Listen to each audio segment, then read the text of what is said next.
Vai. Altro riscaldamento che potete andare a fare a casa con l'ausilio di una sedia, potete fare questo.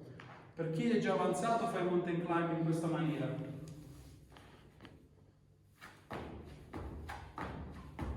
Per un totale di 10 ripetizioni. Se non riuscite a farlo a terra, che avete difficoltà, lo fate sul rialzo. La sedia va bene, sempre 10 ripetizioni.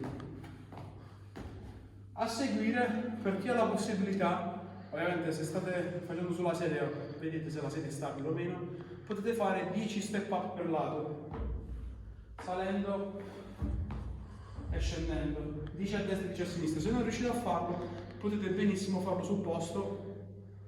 Chi è più avanzato lo fa a cosciata completa, chi è meno avanzato fa mezza accosciata. A seguire potete fare 10 piegamenti, versione difficile, versione semplificata, versione per le ragazze, oppure in questa maniera. Il tutto, abbiamo detto, 10 ripetizioni per esercizio per un totale di mezz'ora di lavoro. Ciao!